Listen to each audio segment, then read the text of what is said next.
Marvel is starting to show cracks in their movies when it comes to CGI, as we know that their VFX teams are being overworked to extreme amounts and are also getting underpaid by 20% when it comes to working with Marvel and not other animation studios.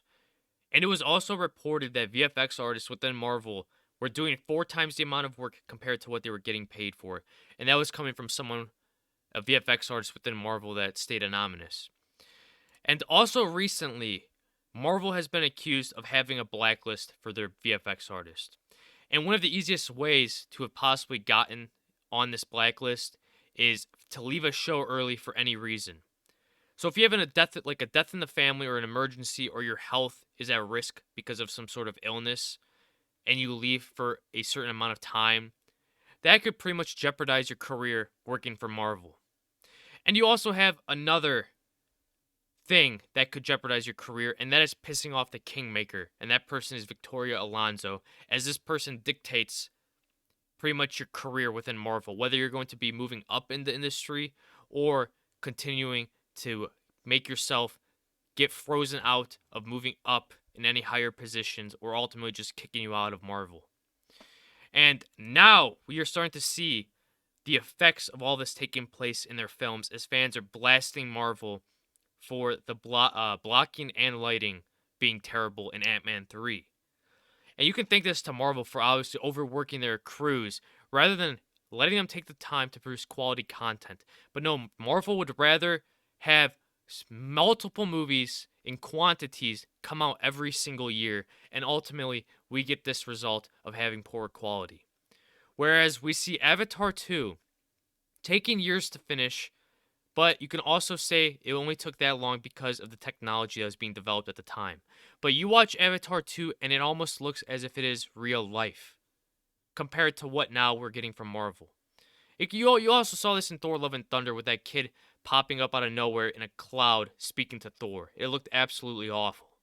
Awful. And now we go down here to see what people are talking about. And you can see like it kind of looks off with the lighting, as people have stated. Even in the background, kind of looks, I don't know, it just doesn't look good.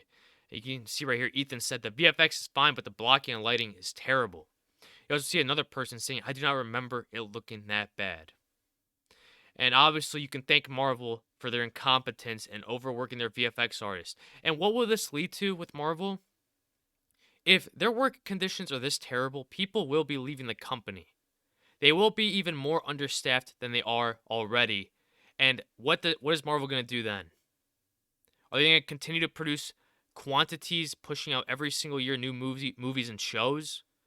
Or are they going to have to step back and actually try to make their quality of content way better? And you're also seeing people saying that Ant-Man 3 is looking cartoonish, and fans are continuing to slam the CGI because of it not looking good.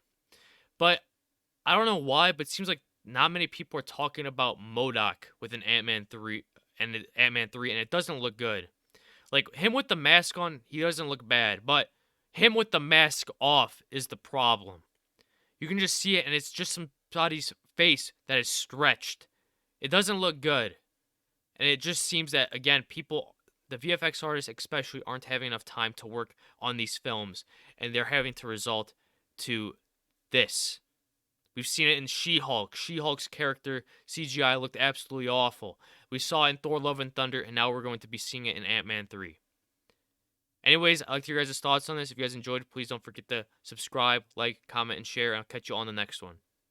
Bye-bye.